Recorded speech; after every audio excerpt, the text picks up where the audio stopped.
Okay, welcome everybody. First real technical lecture, big data engineering. There's an elephant in the room, that is this box, I don't know. It's always a new surprise here at this university. So someone will show up in the middle of a lecture and remove it, hopefully. And I'm always experimenting with technology and recording stuff. So now there's a camera, don't worry. The camera is faced towards the blackboard. So the idea is to record whatever I write on the blackboard. If I write something on the blackboard and then integrate it into the video recording.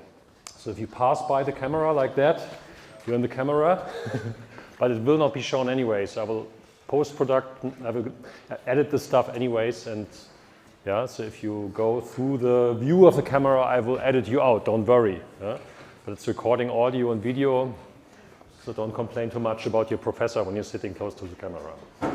Okay, so part one, relational modeling. It's one of the most fundamental techniques you will ever see in not only databases, but probably computer science happening all over the place.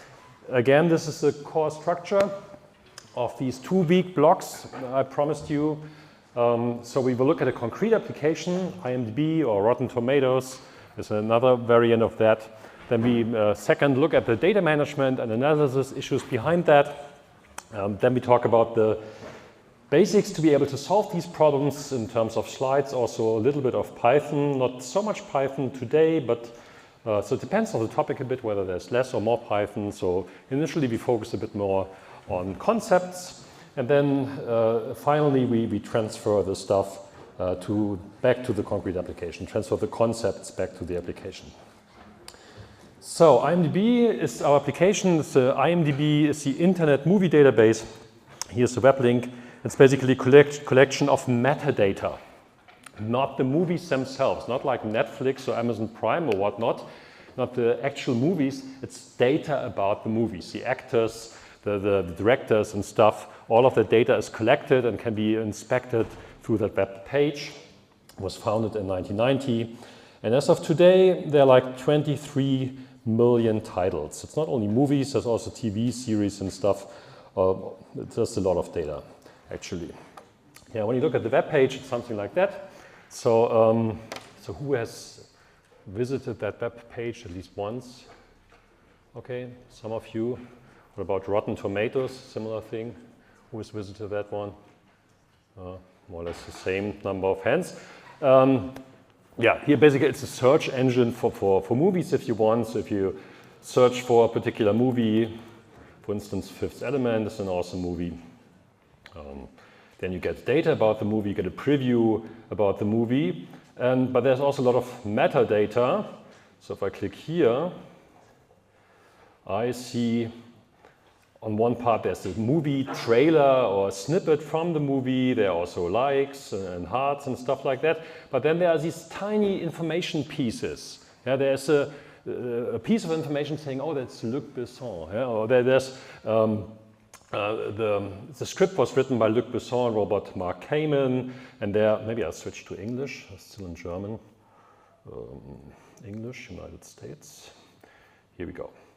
Yeah, writers, Luc Besson and so forth. So you can look at the cast, and then for individual actors, you can look at more information.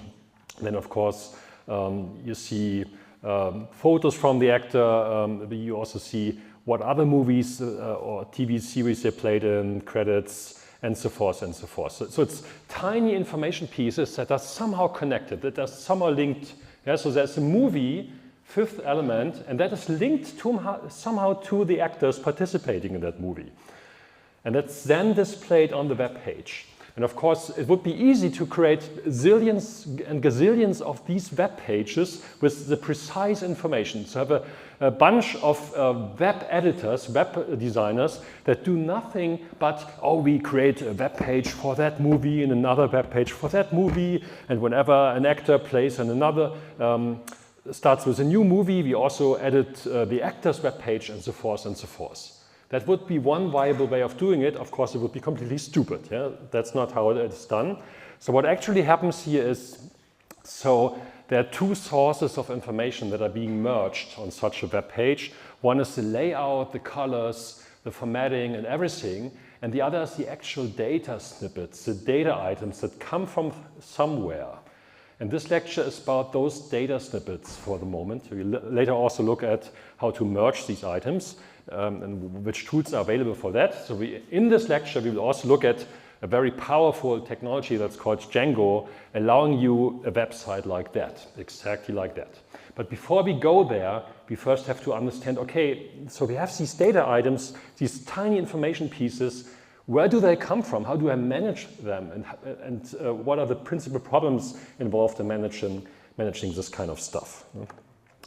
Yeah. So here, again, a few screenshots on the slides, but that's what I basically showed. Yeah, here's again this is a cast overview. So all these information pieces. Again, there are two names for each actor. You see that already.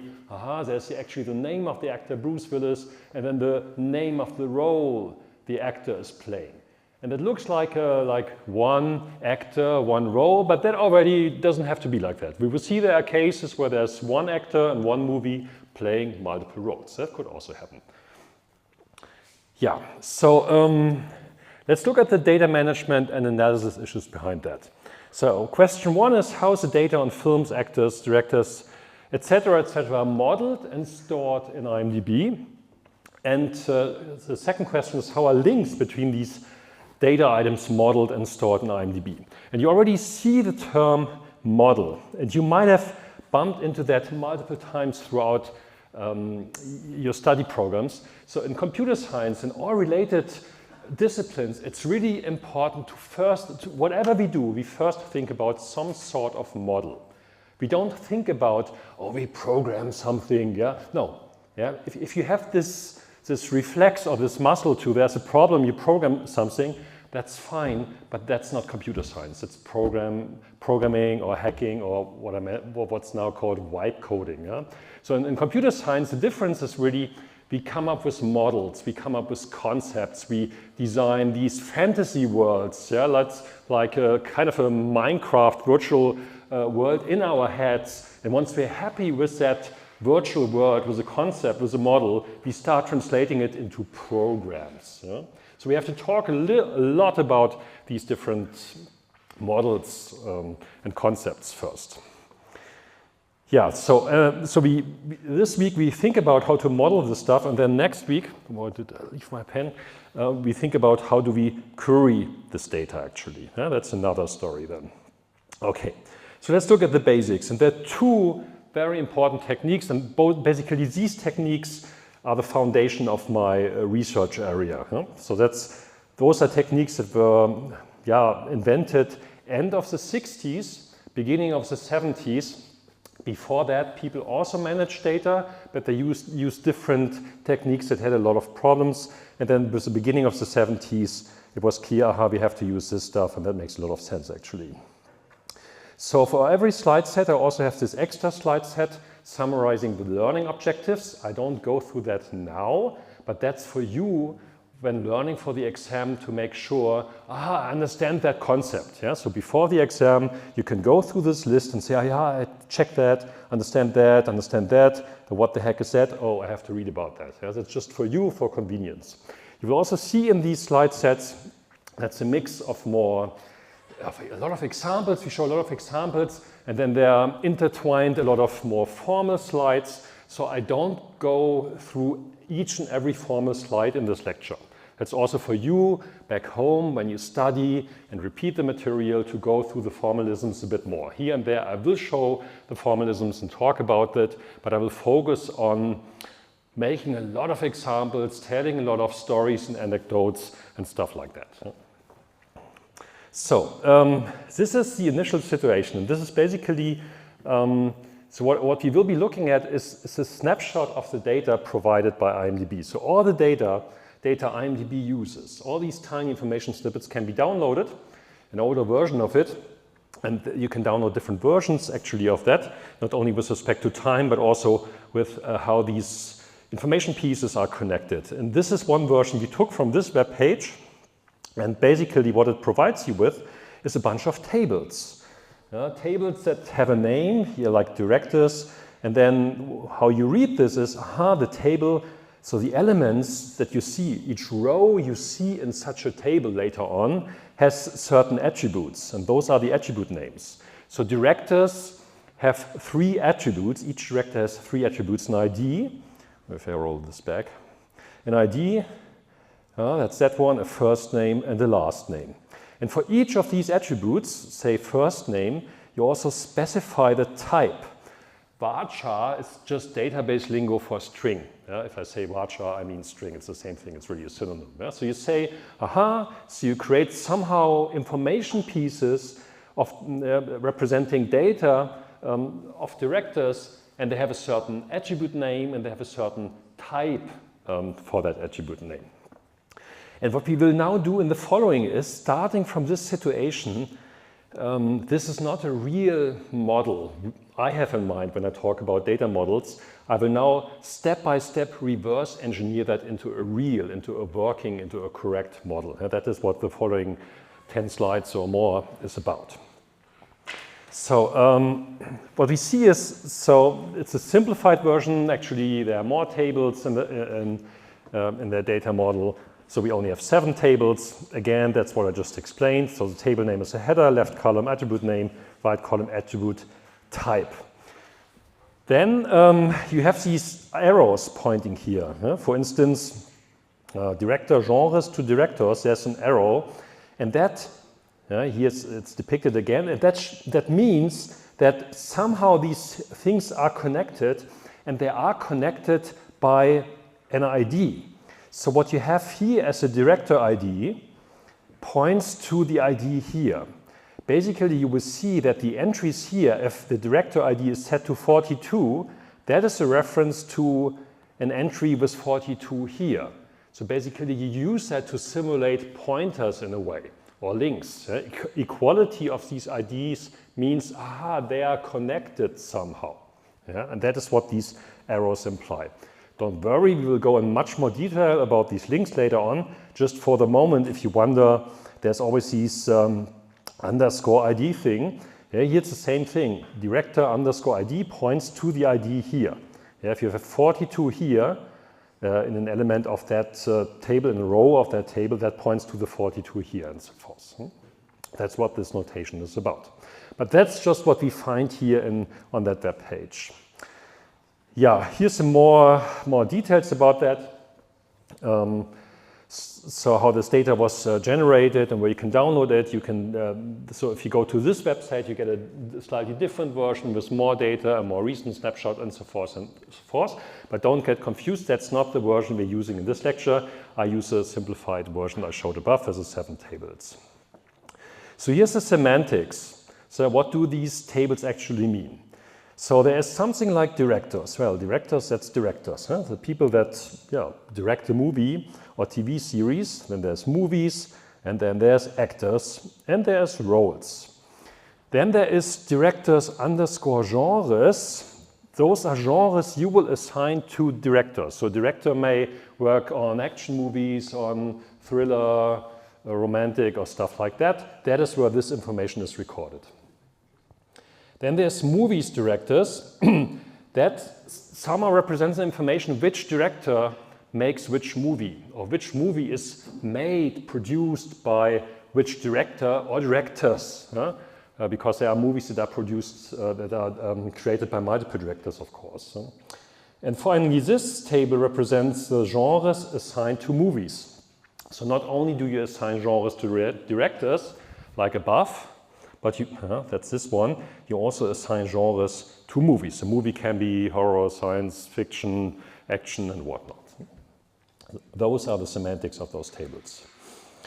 And with that, we come to the first concept, and that is entity type. So an entity type is like a box. Yeah, that's a box, and that's my entity type. And I have a box where I write directors. Yeah? So if I now wrote directors on that box, all the different directors I'm trying to represent, all the information belonging to directors has to be in that box. And I have different boxes for different types of information. So I have boxes for directors. Let's hope university brings in a couple of other more boxes. So the prop department didn't work that well. They only brought one box today. But assume you had another box for movies and another box for actors and so forth and so forth. So all these yellow boxes here is what I will be calling an entity type.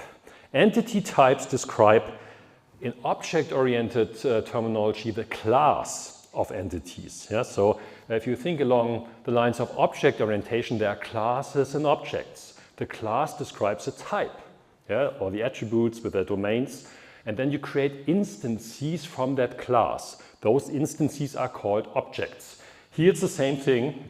I'm now talking about the class, aka the entity type. And I will be creating instances from the entity type, aka the entity. Yeah? So it's very similar to object-oriented notation.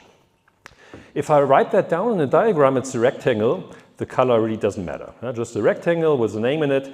And you should get used to writing the plural term, not director, but directors, because there are multiple entities. Or the idea is that the entity type represents multiple entities. You should write a plural, not movie, but movies, actors. You should write actors, director, genres, and so forth and so forth. Yeah, so this entity type describes and models a set of entities. Each entity type has a unique name. An entity type can be associated with any number of relationship types. We will get there in a moment, but never directly with other entity types. Yeah, so that's already about associations. We will get there in a moment. You can forget these the last sentence for the moment. But examples we have seen: directors, movies, actors, and so forth. And the entity type directors, the box, is the entity type, contains an entity, Quentin Tarantino, for instance. Yeah? Somehow a small thing inside the box. And here's again this comparison with object-oriented modeling. Yeah? So that's really the analogy. Then we can have attributes. So we attach these attributes to entity types here. So for instance, directors have an ID attribute, first name, last name, and so forth. Question? So ID, first name, last name. And like that, that's actually where you begin to model information. Just the fact that there's a box with directors doesn't tell you what kind of information you're trying to model. That's where this only starts when you add attributes. Huh? So you're saying, okay, I want to have data, I want to have these three attributes about directors. For each director, I want to know, okay, what is the ID, what is the first name, and what is the last name. Note already that here I don't specify a type. I don't say ID is integer. I don't say first name is a string or varchar or whatever. I just say that's a name. Why? Because this is a semantic model. It's not about types and details and stuff. It's really a high-level view on how my data should look like.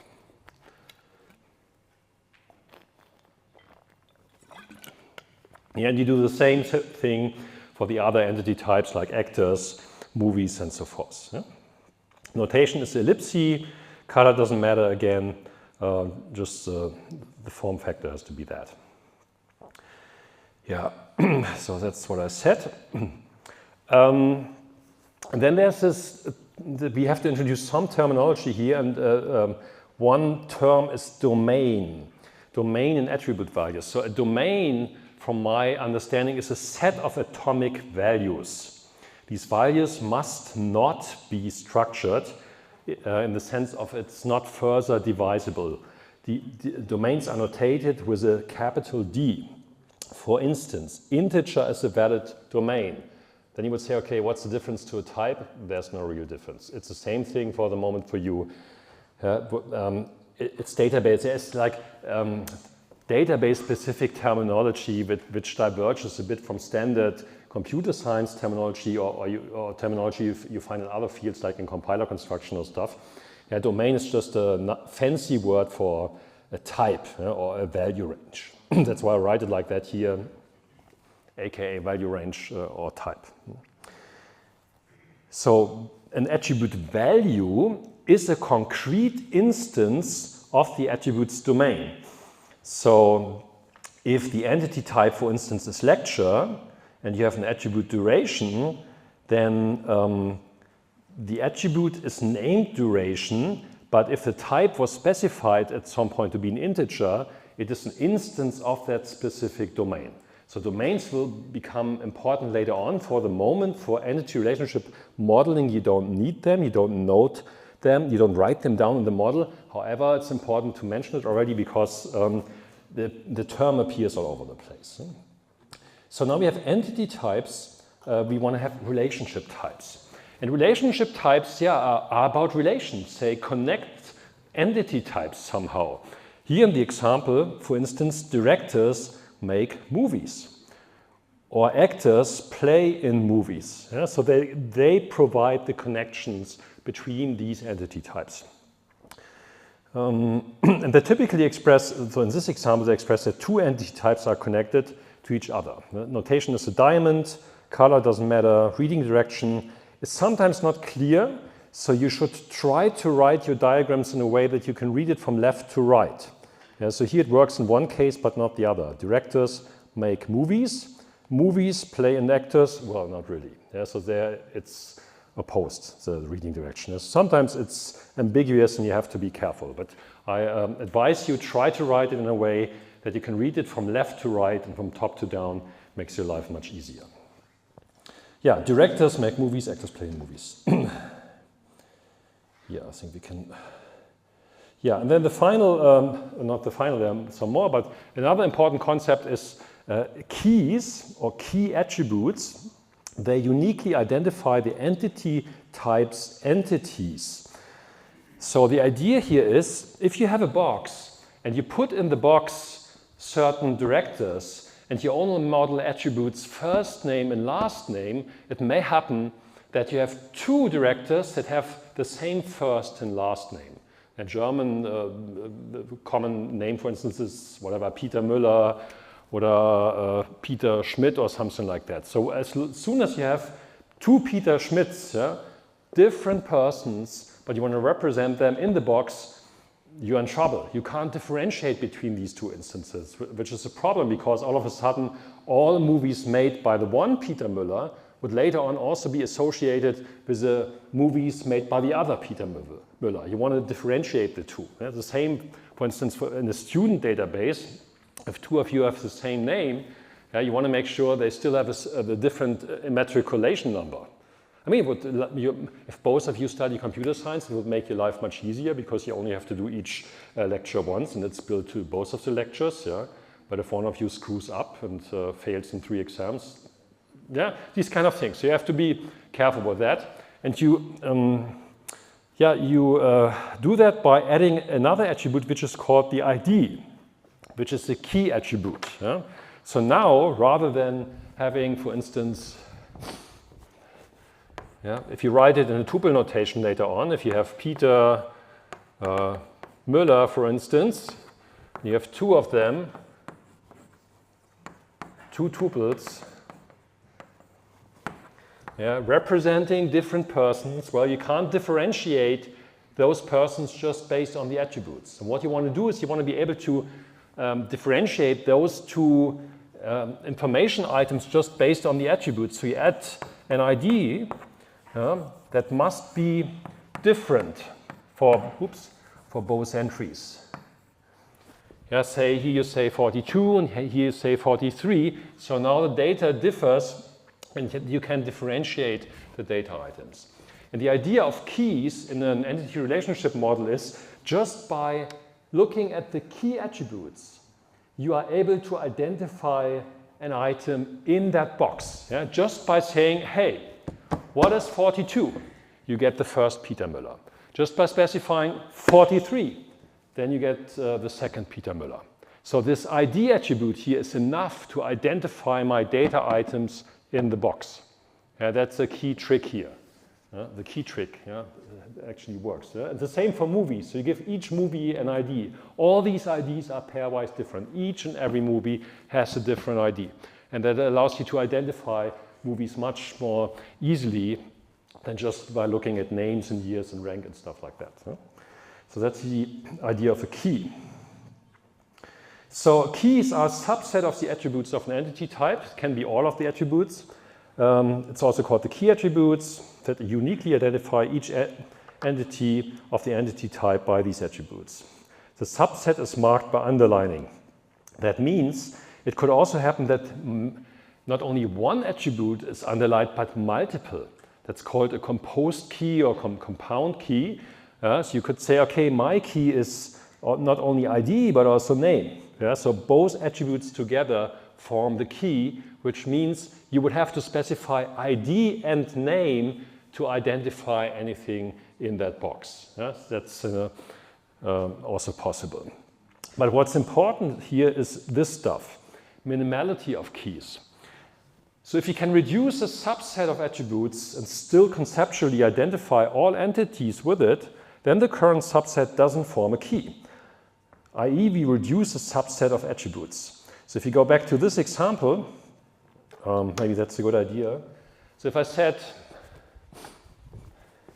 let's assume ID and name form the key. This is a redundancy, yeah, because with 40, if I make sure that the ID is unique, yeah, so with, and each of these ID attribute values are pairwise different, adding name to the key doesn't help anything, doesn't add any information, and doesn't give me more modeling power, so to say. So this is not a minimal key. A minimal key is if I use this as an key attribute. Yeah? And that's very important when choosing keys and discussing what is the key of a specific entity type. Is it minimal or is it not? And also, that brings us to the second rule. If the subset of attributes cannot conceptually distinguish all entities, then the subset of attributes also forms no key. So we have to enlarge the subset of attributes in an appropriate way. For our example, that means if I choose a subset of attributes name as a key, then we are in the situation we just had. Yeah? Because if I just specify the name equals Peter, I mean, that's what you do later on in queries actually, name equals Peter, well, I cannot distinguish the two. There's no way I can distinguish those two instances because both are named Peter. And even if I extended that to have a key name, so that's first name actually, yeah? First name and last name. Yeah, if I said, okay, now I use a combination of first name and last name as my key, a composed key, still this cannot distinguish these two items. Huh? So let's assume that I say Peter Smith. Peter Smith. And now assume the key I'm choosing is last name. Is that a valid key? Yeah? You? Yeah? Given only the desired data, Yeah. Given that that's an excellent answer, and that leads to an answering pattern you should always use, no matter which lecture. And the answering pattern is, it depends. That's basically what you said, yeah? Given that tra-la-la-la-la, yeah? It depends on whether you ha-ha-ha-ha. It's very rare in any lecture, in any discussion in computer science that you can say, yeah, it's like this. Yeah, no, it's always like this. No, that's typically wrong, because you don't state your assumptions. What you just did is you stated your assumptions. And that's often overlooked in all kinds of scientific discussions, but also in these lecture situations. So it's always important, and to be on the safe side, to say, well, dear Professor Jens Dittrich, I assume blah, blah, blah, blah, blah, blah, blah, blah, blah, blah, blah, and given all of that, it's like that. That's the perfect answer. Yeah? Excellent. So given that data, it's true. Well, what if we had other data? Like before, we had these two Peter Müllers, right? That wasn't the key, right? So if I change the data, I can violate this key. But it may also happen that, yeah, I pick that as a key and everything's fine. If you know in your company, well, everybody has a different last name. Pairwise last name is always different, so I'm fine. I can use it as a key. Let's go for it, right? Should you do it like that or no? Yeah, maybe someone else? You look at the data, you have a concrete problem in mind. I built something like that, an entity relationship model for my company. I know, hey, it's fine. We really, I'm fine that this problem cannot occur. Yeah? I would try to make sure that the key excellent. Yeah? Excellent, even though you didn't say it depends, yeah? Because the context was clear already. He said already the context, so you're fine. Yeah? The answer he gave was, the data should be correct. Keys should work independent of the data I will be inserting in the future. Independent of the data, independent of the changes I will be making. Assume Peter Smith marries a woman or a man called Müller with the last name, and it changes the last name. Yeah? Then you have two Müllers in your database, yeah? And your data breaks. Yeah? So don't do that. So what that means is we are modeling conceptually. Yeah? Modeling in the sense like, no matter how the concrete data items will look like in the future, my keys are going to work. They must work no matter what. Yeah? And that's a very important distinction when creating these entity relationship models. Okay, good. Yeah, I think we can explain that in detail. Yeah, and then we can look at the interplay of relationship types and entity types. And again, I can only recommend to always use the long term. I know it sounds relationship type, oh, it's such a long name. So people tend to use the term relationship. I'm modeling relationships, I'm modeling entities. Nah, you're not doing that. You're modeling relationship types. And then maybe some call that relationship sets, another story. Yeah. Make sure to differentiate relationship type from relationship. Relationship, entity type, the box. Entities, the stuff that's in the box. And it's very important to distinguish and to be clear in your language what we're talking about. Huh? So, suppose we have a relationship type B with n participating entity types E1 to En.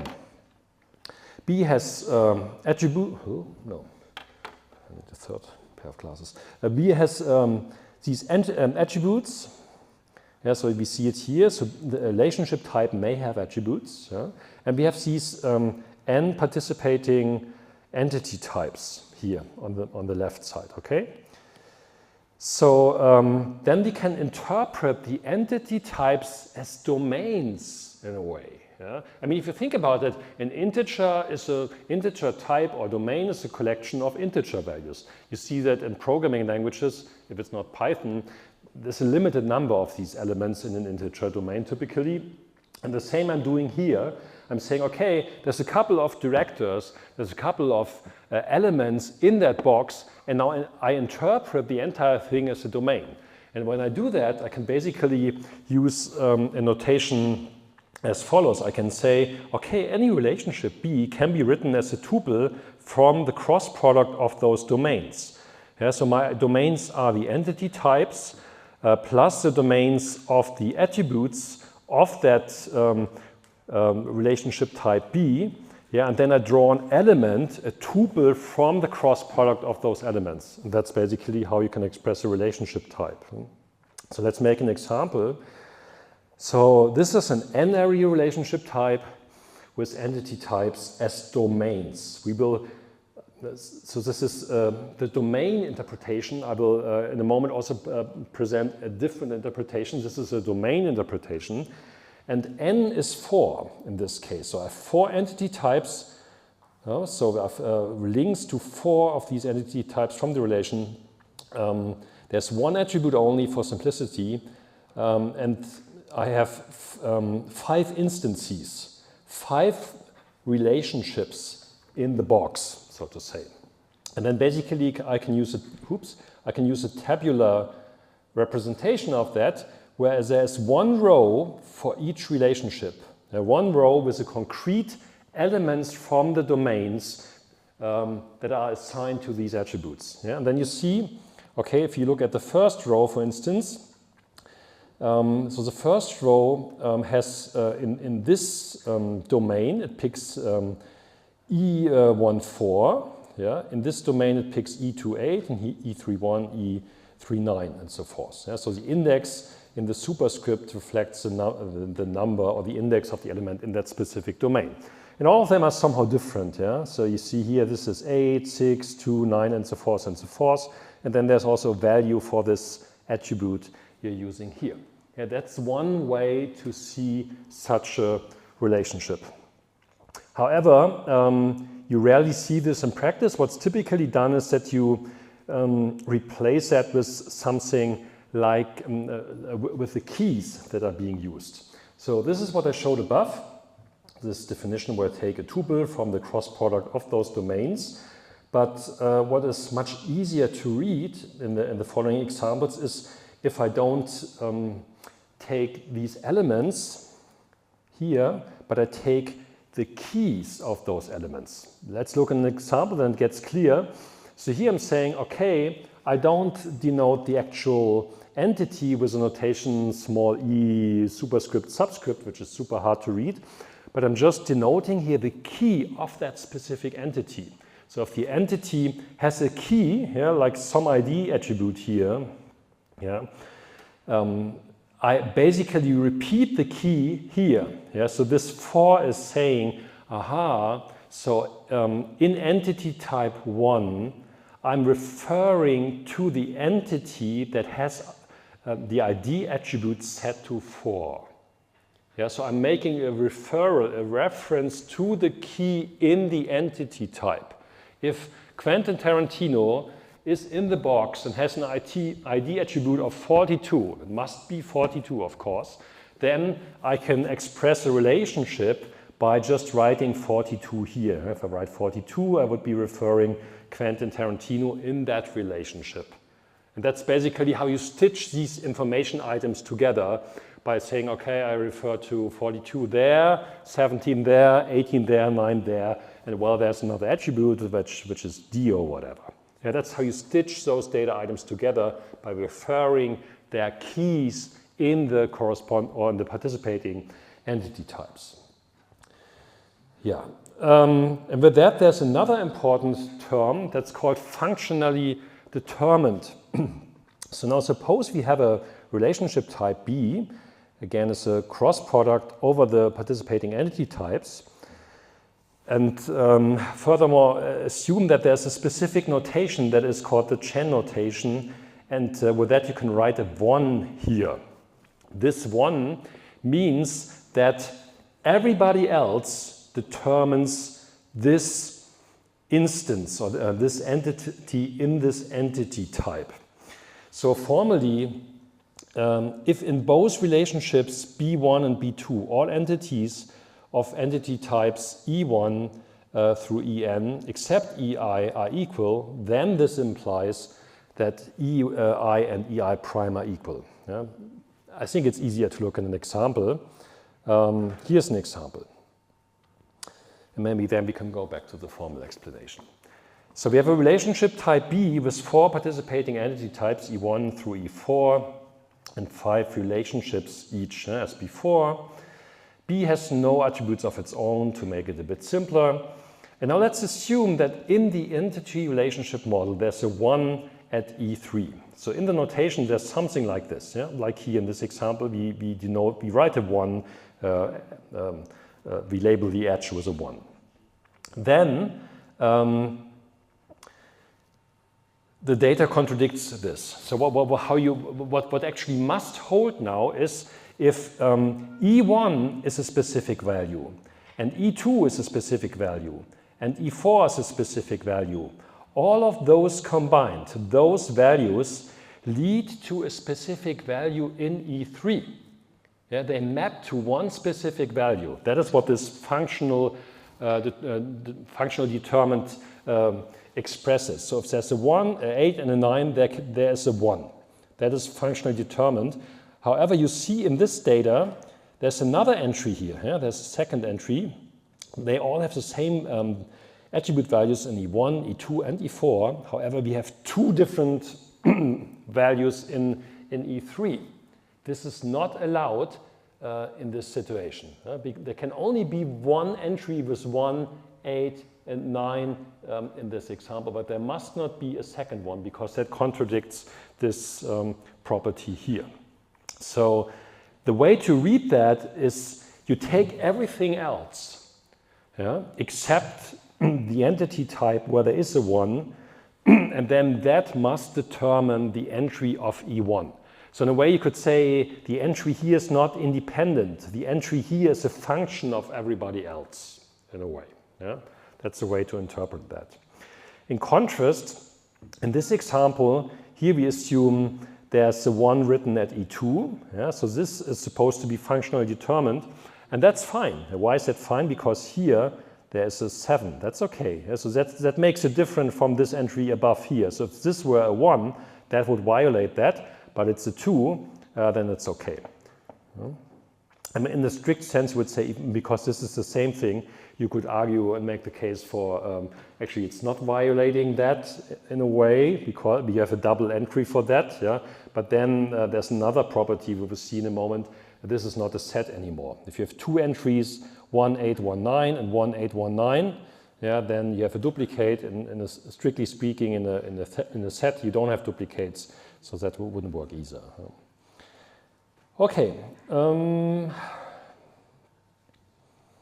Yeah, so this functionality and this notation, we will dive into way more details in the second part today of that notation, and I will show way more examples to make it clear to you because it's so important. But the notation I will be using is called the Chen notation. Chen was one of the founders of our field. Yeah? And you just one advice, one caution here, you should be careful because there are a lot of different notations out there. Yeah? When you look at an entity relationship model on Wiki or on ChatGPT or whatnot, somewhere on the internet, and you will see different types of notations. And even though they look very similar, they may mean completely different things. Yeah? And if you're interested, you can look at this video I did a long time ago. Here I'm also explaining something that's called the min-max notation. That's also very popular. But for simplicity, in this lecture, we're not looking at that. We only look at one notation. You should get one notation right, and then the others, if you're interested, you can take a look.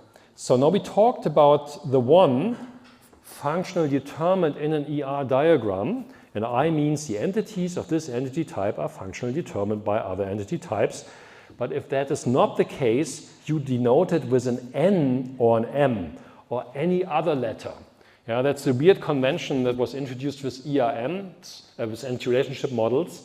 But basically, don't get confused by these letters. The letters don't only mean there's no restriction. Yeah, you could also write, some notations write like a star or something like that to say, hey, there's no restriction whatsoever. We call these annotations functionalities. Huh? And here's an example for our diagram. You see it here. So I write letters all over the case, basically saying that there's no restriction. So nothing is determined from some other entity type. Yeah, there's no restriction in that regard whatsoever. So we're almost there. We almost have a correct entity relationship diagram. Just one thing missing, and this is to get rid of the arrows. Yeah, so here I'm omitting the arrowheads you're still seeing here. Again, you will see different types of notations. Some of those notations use these arrowheads. Yeah? Always make clear when you look at an ERM using a specific notation, what is meant by that notation. Huh? In this lecture, you don't need these arrowheads. The simple edges are enough. And then we're good. This is the correct entity relationship diagram. Yeah? Reflecting, modeling the data you find in IMDb. So we now reverse engineered the model we found on this web page. Okay.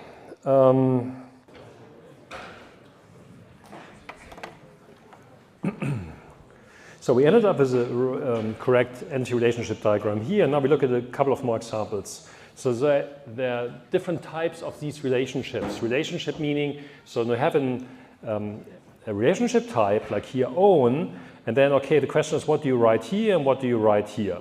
And now I look at the 1 to n relationship. 1 to n or n to 1 is the same thing. It's just mirrored. Huh? So there's n to m, there's 1 to n, and there's 1 to 1 relationships. We will be looking at 3 types of relationships. We looked at n to m, no restrictions. This is 1 to n. And you see it, for instance, here, directors and villas. And what that means is directors determine villas. So you always read it across the relationship type. That's maybe the most confusing in this notation. I'm just a messenger. Huh? I didn't invent this stuff. So what this means here is if you look at the director oops, maybe. The director determines the villa. If a director owns a villa, it determines that villa, but it implies that the director must not have multiple villas. That is the restriction you're seeing here. If I have an entity of directors, I know if and if so in which villa he or she lives. So in other words, a director lives in maximum one villa. But with this kind of modeling, you cannot represent that the director has multiple villas. That's exactly forbidden by this one you're seeing here. Yeah. So if I remove this again. Villas, on the other hand, do not determine directors. So there's always two things you check. Does director determine villa? Yes, it does. There's a one. No? Does villas determine directors? No, because there's an n. So nothing is determined, which means a villa may be associated with multiple directors. That's okay. So two directors or more can live in the same villa. That's still possible with this kind of modeling. That's what I write here. More than one director can live in the same villa. Villas are allowed to be uninhabited and directors are allowed to be homeless. That's very important. That's the typical confusion here. The one doesn't mean maximum. The one doesn't mean minimum. The one means maximum. So if you have a director, there's at most one villa associated with that. So in other words, a director does not necessarily have to own a villa. That's very important to understand. The one doesn't imply there is something there.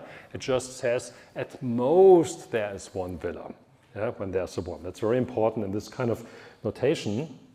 And here's another example for one-to-one relationships. Now we look at yacht, I think, or yacht. Is anyone native English? Yacht? Yacht?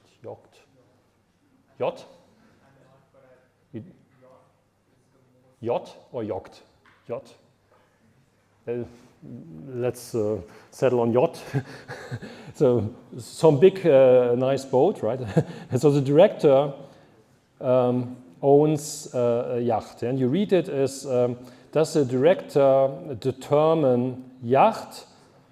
Yeah, the director determines the yacht. Does the yacht determine the director? Yes, it determines the director. So here, the functional dependency is in both directions. In other words, the director owns at maximum one yacht, and the yacht determines the director. So if I have an entity of yacht, I know if and if so which director it belongs to. It cannot happen that the yacht belongs to multiple directors and vice versa. So you really have a one-to-one relationship between these two entity types. Yeah, that is about functionalities. Yeah, then there's generalization. Similar to object orientation, you often have this problem that you model similar constructs, for instance, for persons. That happens all over the place. And you can create super entity types and inheritance, and you do it like that. In this example, we say, okay, there's a person super type with all the attributes that are important to model a person. And then you can subclass in a way that you can say, okay, an actor is or actors are persons. Yeah? And that means in this notation that actors has all the attributes of the super entity types. Actors also has all of these attributes, ID, first name, last name, and gender. You don't have to repeat them over and over again. An actor is a person. Actors are persons. And that makes these diagrams much more readable. Here's another example. Directors are persons. And what you then typically also do is that you add more attributes. Yeah, you can, whatever, for directors, you could write the number of Oscars that they won, for instance. Yeah, you can add more attributes, but that only adds something. Yeah? So this attribute is only available for directors, but all the other attributes from persons are also available for directors. That's just a shortcut to not repeat all these attributes over and over again. In addition, if you feel like, okay, for every subtype of person you have in your model, you want to add one attribute, whatever that is, of course, this attribute then also is implicitly added to all the subtypes or the sub-entity types. Yeah? Do we Ah, yeah. There is a plain table that contains Yes, keys, yeah. attributes, blah, blah. Excellent question. So is it about tables? For the moment, ignore tables, okay? So we will look at that in a moment. That's a great question. So what does it mean to this table stuff I started with today? There's no tables. It's just geometric stuff I put on the slide, yeah? So whether these things are mapped to tables and how is a different story. I will go there in a moment, yeah? Short answer is there's not. Yeah? But for this specific R, there's no table. But we will look at that in detail. So this is just a conceptual model. It's just some scribbling. It's just some image. And I'm not talking about any tables that are connected to that for the moment. Right. Yeah, it's formal stuff. You look at it. So basically, what we learned so far is these modeling constructs. Those are the words. Those are the words of this entity relationship modeling language. So we have entity types, relationship types, functionalities in the sense of Chen notation. We have attributes.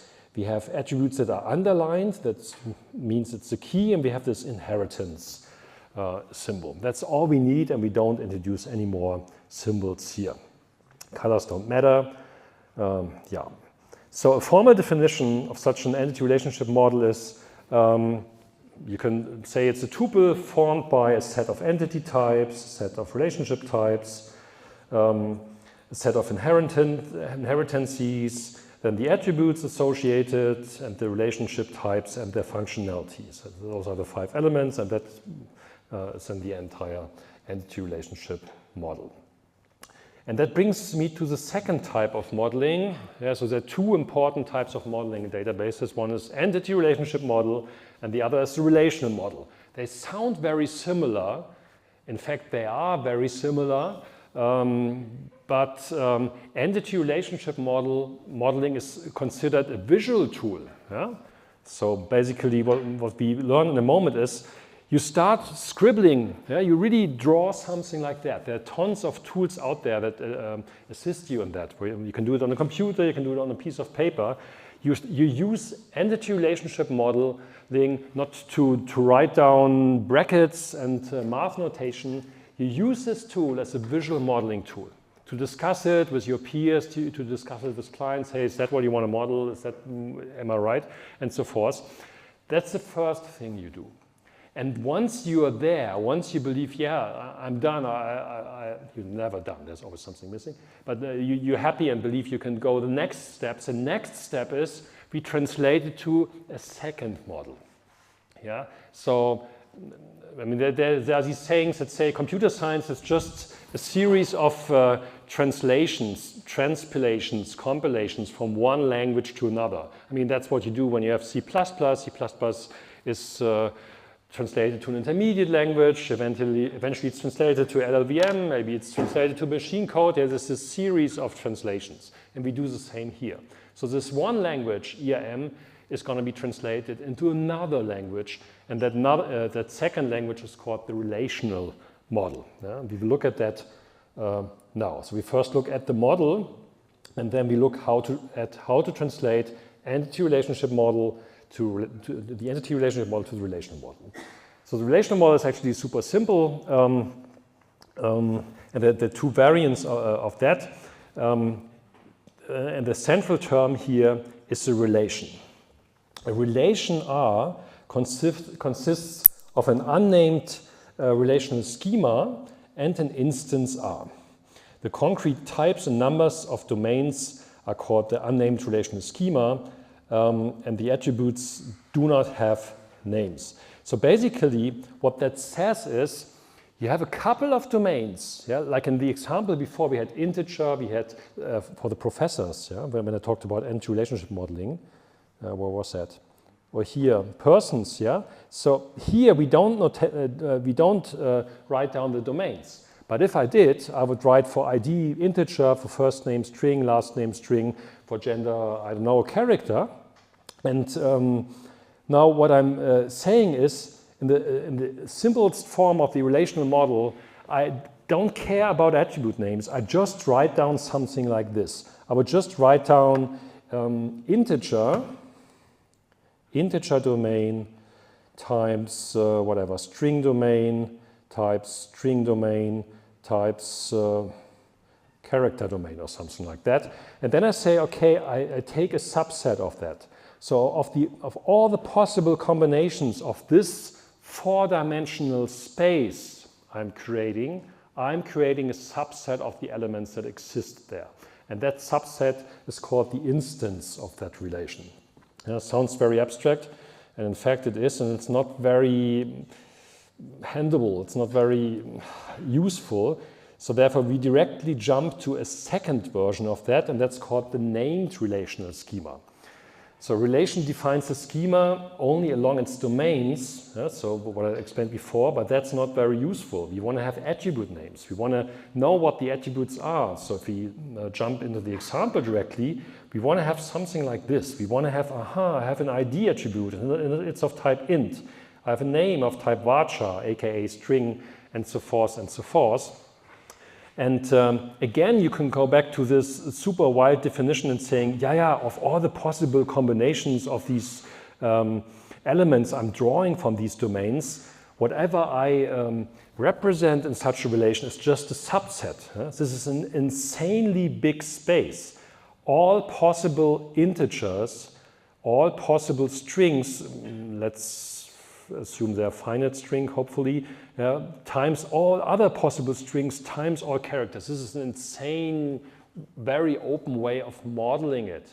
And what I'm trying to express is, well, there's a subset of those, of that space that represents the data. One subset being 42, Quentin, Tarantino, male, for instance.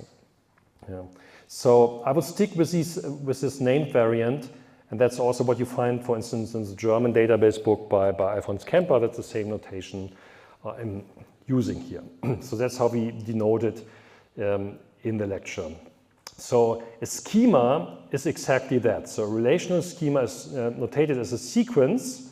There's the name of that schema, and then the square brackets, and then this squirrely bracket notation, and there's always a pair attribute name, domain name. And that's how I denote the schema, and similar to entity relationship modeling, key attributes are indicated by underlining. So in this example below here, you see that I underline, as I did that in entity relationship modeling, I underline ID and say, yeah, that's my key attribute. Yeah, there can only be one entry. There can only be one instance where ID is 42. Yeah, there cannot be two. All of the instances must be pairwise different. So basically, I'm describing a set. Yeah? If I look at something like that, I describe a set. So I have a subset of this stuff. And if I look at a single element in that set, I'm calling it a tuple. So any element T with concrete attribute values from this instance is called a tuple. The tuple we had on the board at the beginning of the lecture, for instance, that will also be called a tuple. A concrete tuple representing, again, Quentin Tarantino, for instance. Okay, and now we come to this question, what was raised here. Okay, nice, I have my entity relationship model, but how do I translate it to this relational model? So it's relatively easy. For entity types, for relationship types, it's a bit more involved. For entity types, the main message is, for every entity type, you create one relation. That's it. Everything else is details on this slide. So if you have an entity type with attributes AI1 to AIKI, this is translated as follows. You basically write down the key attributes here of that. Basically write down, this is all the attributes of the entity type. And then what you do is, if it's a key attribute in the entity type, you underline it as you underlined it in the entity relationship model already. And here you list the other attributes, and you add the domains. You add the types of those attributes. We didn't have types in ERM, now you have it here. That's all you need to define such a relation. So for instance, for the entity type actors, I wrote it down here again. We had ID, first name, last name, gender. Yeah, that's exactly what you see. It's a one-to-one translation two actors. Super easy, it's really trivial. Relationship types, so the general idea to translate it is something like this. Again, we use the idea of keys, but let's look at a concrete example, for instance, here. We had it already in this. This is basically very similar to what I showed in the examples with these 5 relationships in the tables. So what you do is, for each relationship type, okay, there's a part where you record the data, the attribute values of the attributes of that relationship type. Yeah? So play in here, for instance, has an extra attribute role. Yeah, that has to be recorded there. It has to be modeled in that type. You see it here in 2 variants. And then for everything else, here you add 1 attribute per participating entity type. And the attribute you're adding is a key, yeah? The key representing which entity type you're talking about. So again, we end up in the same notation I showed from this website. So let's look at one modeling example, one way to model that. So here you see movie underscore ID int. This says, okay, this attribute is named movie underscore ID, it has of type int. And the convention used in the relational model is, aha, what I represent here is an integer that's also available in movies. Yeah, if you say 42 here, you're referring to the 42 movie in movies. Yeah, that is how you construct these links between different relations. This is called a foreign key. Yeah, foreign key, I think I have a different slide on that. Foreign key. Yeah? And the notation used are those underscores typically. Okay. And you see 2 of those here, yeah, because the relationship type always has at least links to 2 entity types, and you see it here. So I have 1 foreign key to movies and 1 to actors. Yeah? So I have actors underscore ID and movies underscore ID, and this is the attribute reflecting the role. Yeah? So that's a general way to translate it. So you have participating entities. Yeah? If you have a relationship type participating or connected to n entity types, well, you will have n foreign keys. It's that simple. Yeah? You repeat the keys from those entity types, plus you have 1 attribute, and that's what I'm showing here, for the own attribute of that relationship type. And as here in the example, I only have this 1, there's only this role attribute, yeah, then there's only 1. And that's exactly what you see in this example here. Yeah, foreign keys here, and then the role attribute is here. Okay. So why do I show 2 types of modeling? And why do I already give away which is incorrect and which is correct? So you still have an opportunity to explain why it is incorrect and why it is correct. Yeah, someone else? Yeah? Because in a particular movie, an actor can play just a single role, not multiple roles usually. So in the first case, the movie's ID and the actor's ID can be still same, but they can be assigned to a different role. But in the second case, the role should also be unique. Yeah, it points in the right direction. Maybe someone else wants to rephrase it. Yeah? Since the same actor can play different roles in the same movie, we should use the second model, otherwise there could be... Yes. Yeah, as I defined the keys, or the concept of a key, there will only be 1 entry where the movie ID is 42 and the actor is 13 or something like that. And then there's a role, just denoted by a string, the name we saw initially on this IMDb webpage, for instance, assigned to that. But if you say movie ID and actor's ID form the key, there can only be 1 entry with that concrete combination. If you want to have someone playing multiple roles, an actor, the same actor in the same movie playing more than 1 role, the first modeling doesn't work. Yeah, you have to use a second modeling. And a good example of that is Peter Sellers, Dr. Strangelove, and how I learned to love the bomb. I think that's the English title. Yeah, that's exactly what happens here. You see it here. The guy has so many roles here, 3 different roles, and for that you need the modeling like that, yeah, because there will be 3 tuples with movie ID, whatever the movie ID is, 42, 17, I don't know, 3 of them. The difference will only be the entry here, the different role, the role string being this or that. So these 3, wasn't it more roles in the same movie? Only 3? Didn't he have a movie where he played 7 roles? I don't know. Yeah, but you have to extend the key here. So it's not as easy to just blindly apply those translations. You also have to think about what am I about to express semantically. Yeah? And here it's for these relationship types or translating relationship types to relations, you still have to think twice, hey, is that the right way of modeling it?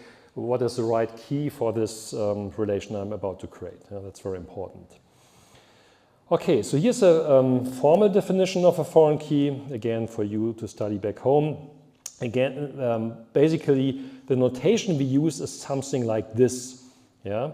For simplicity, here I do not denote the type. Actually, from what I introduced so far, I would have to write integer here, right? Integer, because I said attribute name integer. To make things a bit more clear, we write the name of the relation, movies, and then additionally we can write the arrow and then the attribute I'm pointing to, which is always the key attribute, of course. There are also notations where you leave away the ID and only write, another way of writing that would be just movies, because in the definition of the movies relation, it's clear what is the key. And here I'm referring to the key of movies, so why do I repeat it again? It doesn't make any sense. Yeah? So this is called a foreign key, the entire thing, a foreign key, referring to a key in another relation. And that creates a link between those tuples from have with tuples from movies. Yeah? Here's a second foreign key, as explained before. Yeah. Yeah, it's just a variant of the formal notation using this foreign key notation. You can read that back home. Here's already the shortened foreign key notations of a couple of slides. Read through that. You can write it like that. It's redundant. Better write it like that. That's enough. And so forth and so forth. Okay, so that's the general approaches for translating ERM to the relational model. There's some shortcuts you can take. And they are important when it's a one-to-n or n-to-1 or a one-to-one functionality. You see it in this example. So directors live in villas. And how you can model that is something like that. So what I explained to you so far is I said, okay, actually you have to create a separate relation for this relationship type live in. Now what I'm taking is a shortcut. I'm saying, no, you don't have to do that. Actually, because there's a functional determinant here, I can model it as follows. I could simply extend the relation directors. Yeah, so we had ID we had before, we had first name before, we had last name before, and so forth. But what I'm now doing is I directly add the foreign key to villas, villa underscore ID, plus I add this attribute from the relationship type. Why is that possible? And what does that imply? Yeah? I wanted to say something first. That would imply that sometimes we would have like non-values because some directories would not villas. Yeah. Wouldn't that be... So, okay, so what if the director doesn't have a villa? Now what, right? Now what? I mean, I would put a non-value. What is a non-value? Like a non-value. Not a number, if it's a string. None, I guess. Yeah, yeah. Like you could have a separate entry for it. Yeah, I see. Okay, any other suggestions? Very good answer. My job is to confuse you, okay? Yeah, so when I question, I mean, hopefully I don't confuse you too much with the lecture overall, but when I ask questions, I like to play these games, right? So, any other suggestion? What does this kind of modeling imply? Yeah, so we have a foreign key directly in directors, and the attribute from the relationship type pseudonym is also modeled there directly. Maybe let's stick for what he just said. What if the director doesn't have a villa? So now what? You model it to have a foreign key to villas and the pseudonyms. What the heck am I doing if the director doesn't have a villa? Yeah, and actually, yeah. Maybe we could have an entry in the villas which is sort of like empty. Yeah, cool, very good, yeah. So he's suggesting to say, okay, we could have an entity in villas which is empty. This is model hacking, what you're doing. Yeah? So, I mean, the answer, no criticism. It's just saying, okay, so this model is forcing me to reference something. What I'm trying to reference is, I don't have a villa. So to fix that, you're introducing or you're suggesting to add like a placeholder, like in every entity type saying, no villa. Okay, perfect. What do you do for the attributes of that entity? So this no villa entity, what is the size of it?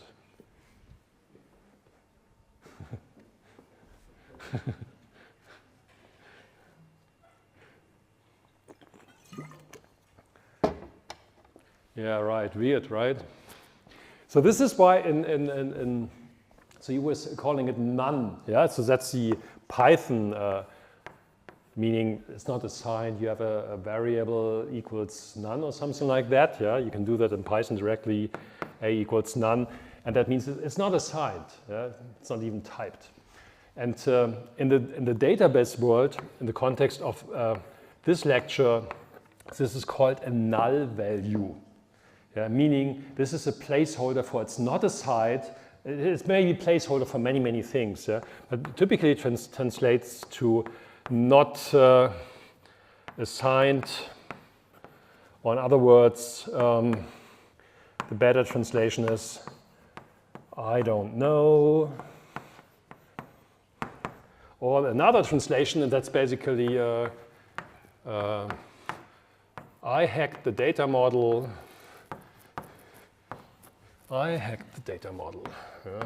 That's often what this is trying to reflect. Yeah? So you see there's this little tension point here. Yeah? So that's kind of, it feels weird. Yes, you have it in your model, but and then you say, yeah, I have it there, but if you don't have a villa, you say it's none. Yeah? So for the moment, what it means to you, for you is you can have a director, and if the director doesn't have a villa, you can assign the attribute to be null. Or to be none, or however, to be unassigned, however you want to call it. Yeah? And like that, you can model it. That's allowed. What else does that imply?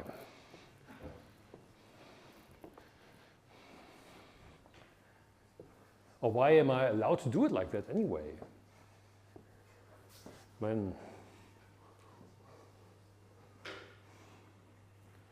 What are the constraints? What are the conditions? Yeah. One director can only have one villa, therefore this makes a lot of sense. If directors were allowed to have multiple villas, this wouldn't make sense because how would I even do it, right? Yeah, want to say? Yeah, so this only works because there's this one. Yeah, so this means that either there's a villa assigned here through a foreign key, or it's set to, I don't know, null. It's not assigned. Okay. So here's a one-to-one relationship. So this is the relationship between yacht and director. Directors own yachts, or the other way around.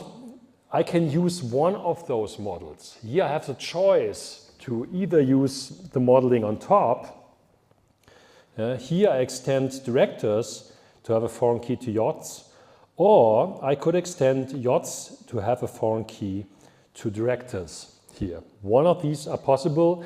Two are not necessary. Two would be redundant. You would model the same thing twice. You should never model the same thing twice. No?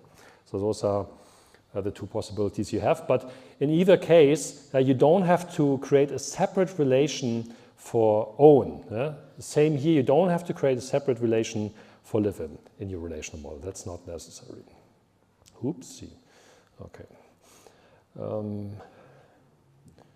Right.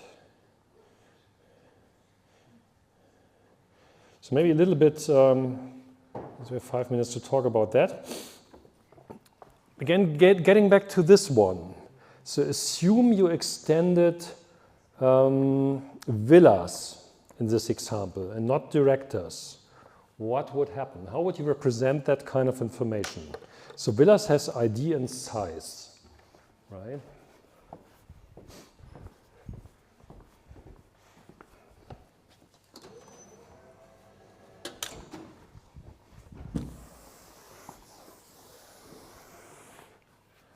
So we have villas, and I represent it as a table now, ID and size. And the table has the specific tuples as entries. And then I say directors. So that's the alternative representation. Yeah, so now I have a foreign key to directors. So that's basically not directors, it's director underscore ID. Yeah, similar to what I did here, there are extended directors. Now I'm extending villas to have a foreign key to directors. So what's the problem with that? Just to make sure everybody understands that. Yeah? If we use a tuple or array of director IDs, we can only have one director per villa. Right. Yeah, we can only have one director per villa. You also wanted to say something? Same thing, yeah? So here, I mean, what would I have to do? I mean, I would need to resort to some sort of set. A single ID wouldn't be enough. Yeah? If I allowed this to be a set of directors, you could actually do that in many systems. And then that would work. And then you would have a set, and then you would have whatever the IDs of those directors are. That's possible. Yeah? But in the modeling world we are focusing on for the moment, this does not work because we're looking at a model where there's a unique number, a unique integer. There can only be one number, and that would change the entity relationship model. By that you would force that to be one director, or how to model hack? How could we still model villa that is owned by two directors?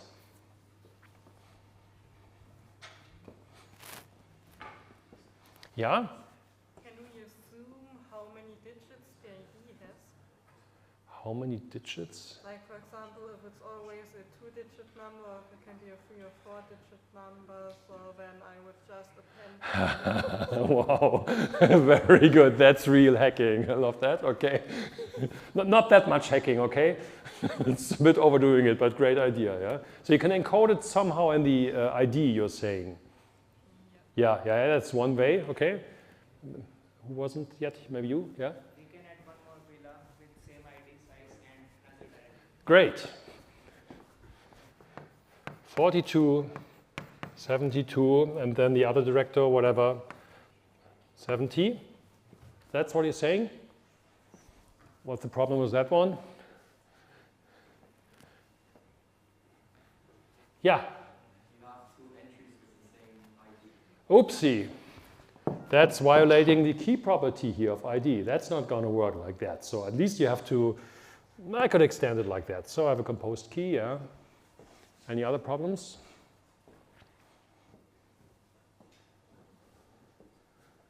So yeah, sorry, didn't see you, yeah. Add another attribute, like second director. Yeah, okay, also fantastic. Yeah, that's another attribute. Set, yeah, rather than set, you say, okay. So I write it here with a separate relation because it's great. ID, size, D1 ID, I abbreviated, D2 ID. That's what you're saying, right? Yeah? Yeah, that would work. Cool. 42, 72, here's my key, 50, 70, right? Can we add a third director? Yeah. Not that easily, but you instead also choose to use it varchar and just. Yeah, great, great. You're great hackers. Yeah, that's fantastic. I can encode it in a varchar, I encode it in whatever. I concatenate the IDs in a string and put it in a string. Yeah, I was about to say there's certain companies, I'm sure they do stuff like that. Yeah. Maybe I can change my primary key to director ID in Villa. Here I did that. Here the key is ID and director underscore ID. That fixes the key issue in this one. So you can have 42 twice because 42 alone is not, the ID is not the key, 42 plus director ID, that must be different. So that is fine. As long as you underline here. Is that what you're saying? Yeah. Right, but there's another much more important problem here. Yeah. Could we just have a list as a type? Yes, that's also possible. Actually, in modern systems, you can have a table as a type. You can have the cell that is a table. All kinds of weird things happen then. We're not going there for the moment. Let's get the simple things right. But of course, you can have a list here, a set, an array, a table, encoded in a string in whatever ways. That's all fine. That's all valid. Schema hacking you should never, ever do. And we're just among us here, just discussing this among us theoretically. But don't do it like that. But there's another problem with that. You were not? Maybe you? Yeah? Yeah, you. Yeah. So here we have a problem because we can have a villa that is not assigned to a director. And I would assume that you can't have null as a primary. You can. Yeah, you can have a villa that's not assigned to a director. This notation doesn't say minimum, it always say maximum. It's the same already in anti-relationship modeling. So for instance, 47, size 90, director ID, null. That's what you will have. Yeah?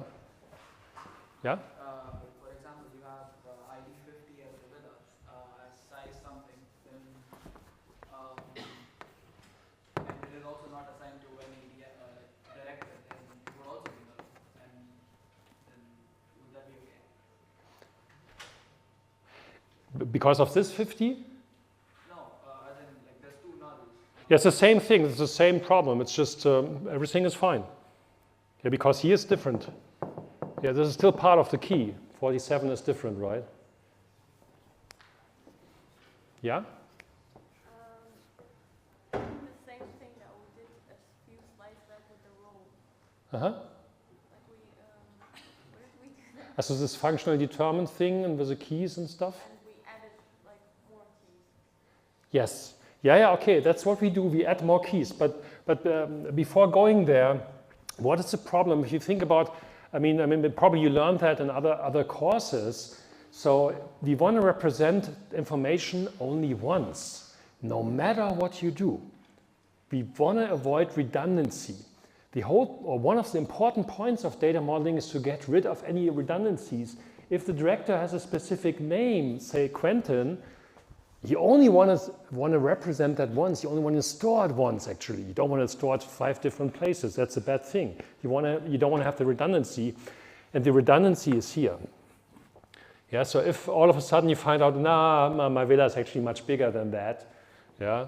So like certain American presidents exaggerating the sizes of their apartments, hypothetically. Yeah. And you change it. You have to change it in multiple places. Yeah, and that's what's called update anomaly. We'll go there later on in this lecture. You don't want to do that. So just because you have something like that tells you red alert, alarm. No, that's not going to work. Okay, and to complete this one, of course, this is also problematic because how many columns do you add? And whenever you add a column, you add it for the entire table. And if a director only has one villa, then you add all kinds of null values and so forth. It's a bit ugly. You shouldn't do that. It's kind of mimicking what you should do in other ways. Okay, cool. Great discussion. Okay, so I have to wrap up. have 3 minutes left, right?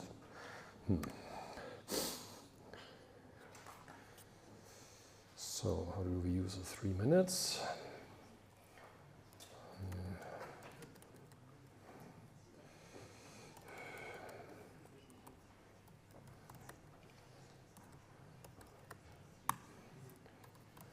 So we provided you with a lot of notebooks where we show,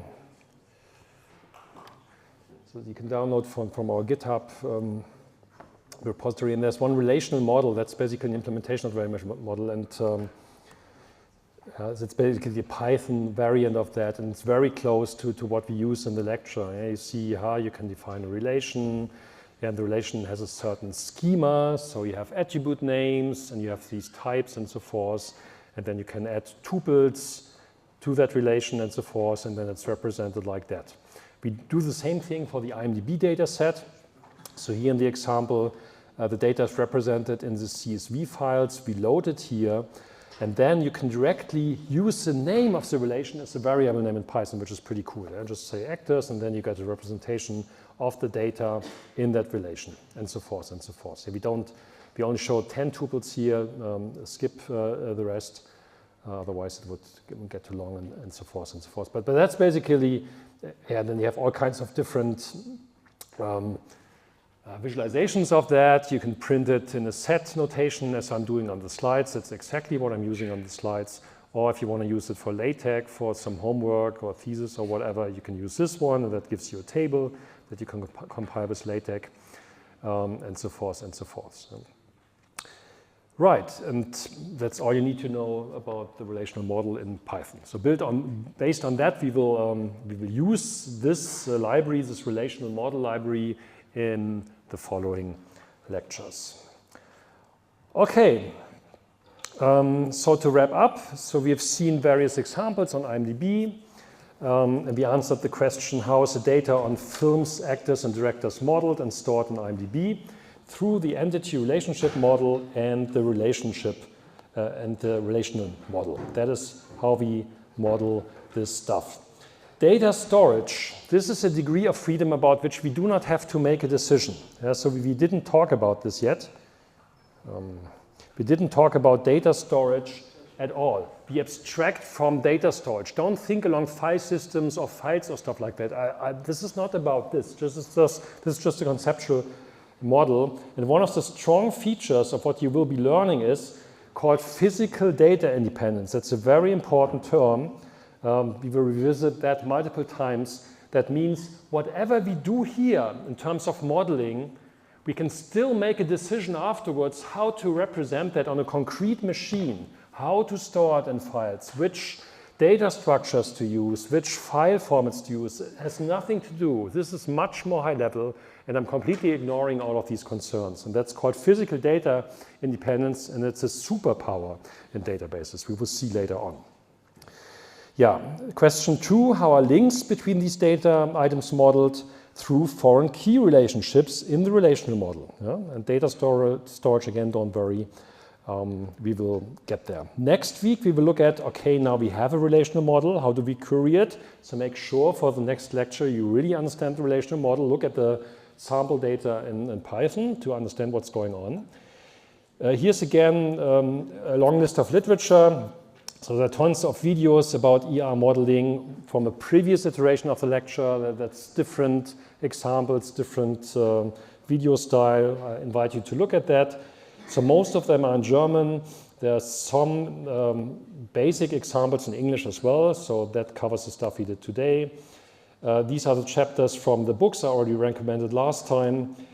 The entire lecture, I record all of my lectures, and last time I gave it in German. Here's a complete list of the lecture if you want, if you prefer German for the lectures, you can look there. And again, this is the semester apparat I already introduced last time. With that, yeah, have a nice week and see you next week, Thursday. Thanks. Okay.